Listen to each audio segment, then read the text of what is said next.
कांग्रेस ऐसी परजीवी पार्टी है जो अपने सहयोगियों को ही निगल जाती है। साथियों, कांग्रेस एक ऐसा देश बनाना चाहती है जहां लोग अपनी ही विरासत से नफरत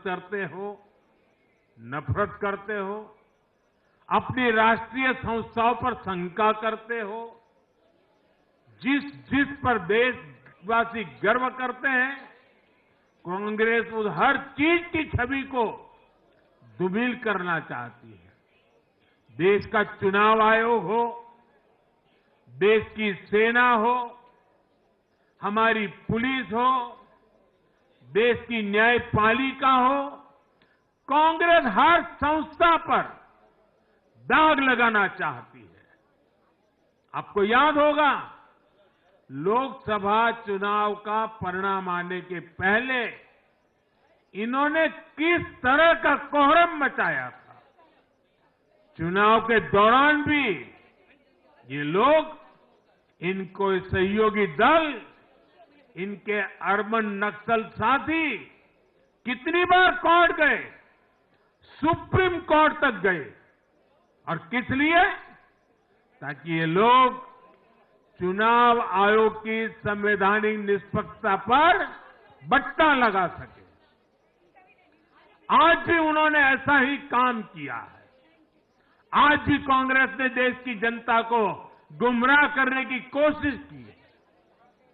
कांग्रेस हर बार यही कोशिश करती है कि हमारी संस्थाओं की निष्पक्षता पर सवाल उठाए, उसकी प्रतिष्ठा पर आघात करे। कांग्रेस की यही आदत रही है। कांग्रेस बड़ी बेशर्मी से ऐसी करतूतें करती आ रही है।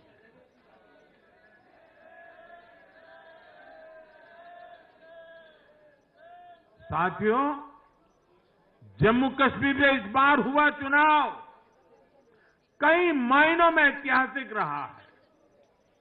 वहां भारत का संविधान पूरी तरह से लागू होने के बाद ये पहला चुनाव था।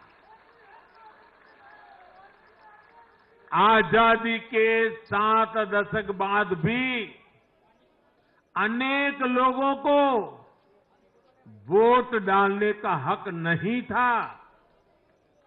उन्होंने भी पहली बार इस चुनाव में अपना वोट डाला है। कुछ लोग कहते थे कि आर्टिकल 370 हटा तो कश्मीर जल जाएगा, लेकिन कश्मीर जला नहीं, कश्मीर और खूबसूरती से खिला है, खिलखिलाया है। जिस तरह लोगों ने बाहर आकर रिकॉर्ड नंबर में वोट डाले, वो हर हिंदुस्तानी के दिल को खुश करने वाला है। हमारा जम्मू कश्मीर कर्फ्यू और अलगाववाद के कालखंड से बाहर निकल रहा है। 1947 के बाद पहली बार हमारी सरकार ने जम्मू कश्मीर में बीडीसी के चुनाव कराए। आज पहली बार प्रशासन के हर स्तर पर, फिर चाहे वो विधायक हो, बीडीसी हो, डीडीसी हो, हर स्तर पर अब जनता द्वारा चुने हुए प्रतिनिधि काम करेंगे। हमने जम्मू कश्मीर में संविधान की स्पिरिट और उसकी मर्यादा की पुनः प्रतिष्ठा की है।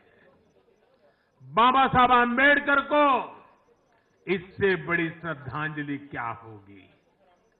साथियों, मैंने विकसित भारत के लिए 4 स्तंभों की चर्चा, बार बार उस चर्चा को आपके सामने रखा है। ये 4 स्तंभ किसान, युवा, महिलाएं और गरीब, जम्मू कश्मीर हो या हरियाणा, हम विकास को इन्हीं 4 धाराओं के, 4 स्तंभों के बलबूते पर देश को विकसित भारत बनाने की दिशा में आगे बढ़ रहा है। इनको सशक्त करना ही भाजपा की प्राथमिकता है। हरियाणा के गरीब तो पिछले 10 साल से डबल इंजन की सरकार का काम देख रहे हैं। मुफ्त इलाज की सुविधा से लेकर नल से जल और पक्के घर तक हरियाणा के गरीब परिवारों को अनेक सुविधाएं मिली है। अब हरियाणा की भाजपा सरकार गरीब कल्याण के काम को और अधिक गति देगी। साथियों, हरियाणा तो कृषि के मामले में देश के अग्रणी राज्यों में शामिल है। हरियाणा की इस ताकत को भाजपा और मजबूती देने वाली है। हमारा लक्ष्य एकदम साफ है। भाजपा सरकार हरियाणा के किसानों की उपज को दुनिया के बाजारों तक पहुंचाना चाहती है। बाजरा जैसा यहां का मोटा अनाज श्री अन्न के रूप में दुनिया भर के डाइनिंग टेबल पर पहुंचे, ये हमारी प्रतिबद्धता है। हरियाणा खाने के तेल में आत्मनिर्भरता के मिशन को भी शक्ति देने वाला है। इससे हरियाणा के तिलहन किसानों को भी ज्यादा लाभ होगा। साथियों, हरियाणा के युवाओं ने दुनिया भर में अपना लोहा मनवाया है। चाहे मानेसर में मैन्युफैक्चरिंग सेक्टर हो, गुरुग्राम के स्टार्टअप्स हो या फिर खेल की दुनिया, हरियाणा के छोरा छोरी खूब धूम मचा रहे हैं। भाजपा सरकार इन सभी क्षेत्रों में और अधिक निवेश को बढ़ावा देने वाली है। आने वाले समय में भारत दुनिया में खेलों की एक महाशक्ति बनने जा रहा है और इसमें हरियाणा के नौजवानों की भूमिका बहुत बड़ी रहने वाली है। इसलिए हरियाणा में स्पोर्ट्स, ये इंफ्रास्ट्रक्चर को बढ़ावा देने के लिए एक आधुनिक रोड मैप भाजपा ने रखा है। साथियों, जब महिलाओं की बात आती है तो विमेन लेड डेवलपमेंट आज देश का मिजाज बनता जा रहा है। हमारी माताओं, बहनों, बेटियों के सशक्तिकरण से जुड़े हर पहलू पर भाजपा फोकस कर रही है। हरियाणा वो राज्य है जिसने बेटी बचाओ बेटी पढ़ाओ के रूप में देश को नेतृत्व दिया है।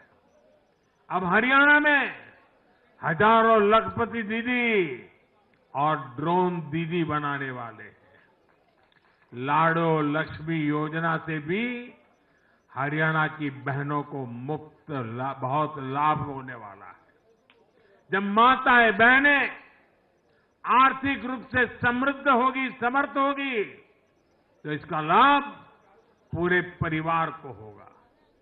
परिवार समर्थ होगा तो हरियाणा समर्थ होगा, देश समर्थ होगा। साथियों, भाजपा की सरकार राष्ट्र को सर्वोपरि रखती है। Nation first. भाजपा की सरकार गरीबों की सेवा के लिए प्रतिबद्ध है। केंद्र हो या फिर हरियाणा, इन 10 सालों में भाजपा की सरकार पर भ्रष्टाचार का एक दाग नहीं लगा है।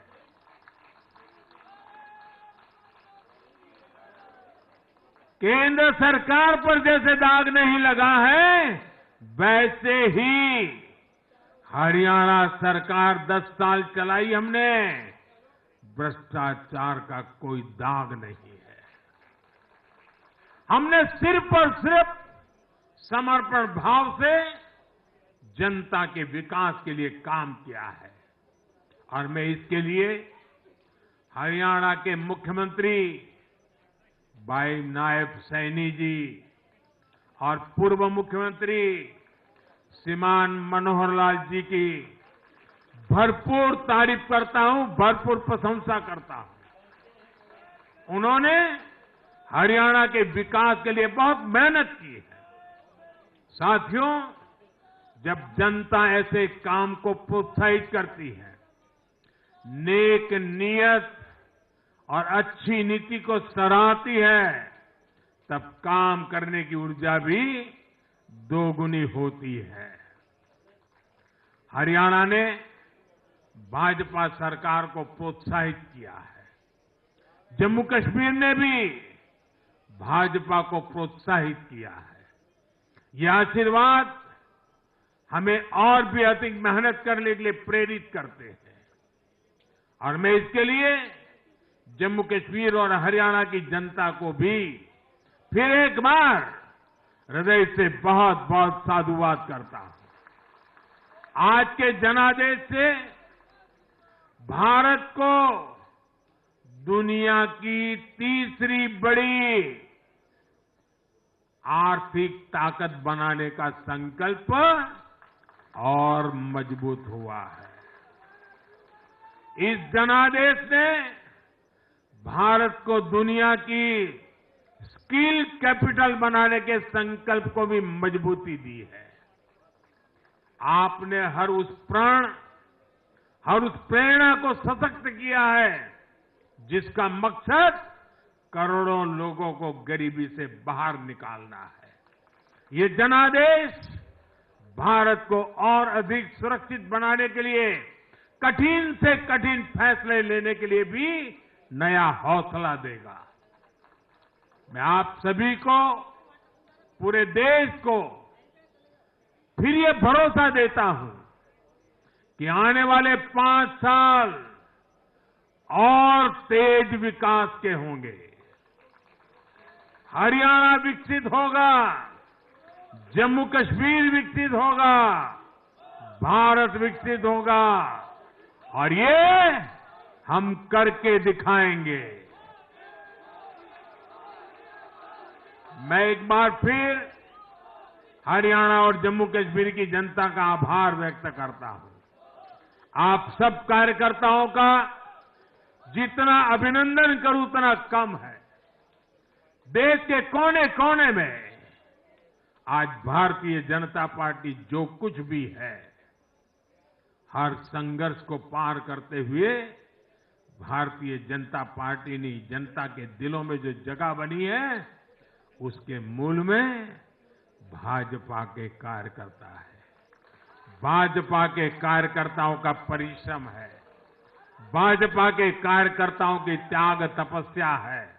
और इसलिए विजय के उस उत्सव में मुझे बार बार मेरे कार्यकर्ताओं की याद आना बहुत स्वाभाविक है। उनके प्रति अहोभाव व्यक्त करना मेरा स्वाभाविक मन करता है।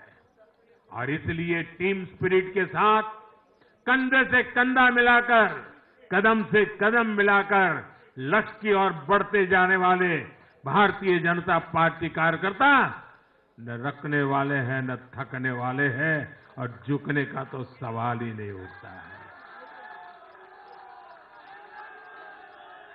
मैं फिर एक बार आप सबका बहुत बहुत धन्यवाद करता हूं, अभिनंदन करता हूं। देशवासियों को भी मैं उनके आशीर्वाद के लिए प्रणाम करता हूं। मेरे साथ बोलिए, भारत माता की, भारत माता की, भारत माता की, भारत माता की, भारत माता की, भारत माता की, भारत माता की, भारत माता की। बहुत बहुत धन्यवाद। और बीजेपी दफ्तर से दिल्ली से लाइव बहुत प्रधानमंत्री नरेंद्र धन्यवाद। मोदी को आप यहां पर सुन रहे थे। भारी उत्साह इस वक्त बीजेपी के कार्यकर्ताओं के अंदर है। तमाम कार्यकर्ता वहां पर एकजुट हुए और ऐसे में हर एक कार्यकर्ता का अभिवादन स्वीकार करते हुए प्रधानमंत्री नरेंद्र मोदी का यह संबोधन आज उनका उत्साह बढ़ाता हुआ भी दिखा। किस तरीके का प्रदर्शन जो हरियाणा में बीजेपी ने कर दिखाया है, उसके बाद ये उत्साह अब और ज्यादा दोगुना हो गया है और उसकी एक झलक आप बीजेपी दफ्तर से भी देख सकते हैं। प्रधानमंत्री नरेंद्र मोदी की बातों में उस चीज की झलक देख सकते हैं, क्योंकि जो कड़ी मेहनत यहां पर लगातार पार्टी की ओर से की गई और उसी के लिए कार्यकर्ताओं की ओर से जो की गई है, ग्राउंड लेवल पर जाकर जनाधार को जिस तरीके से मजबूत किया गया है, उसी को लेकर प्रधानमंत्री नरेंद्र मोदी ने तमाम बीजेपी कार्यकर्ताओं का यहां पर धन्यवाद किया।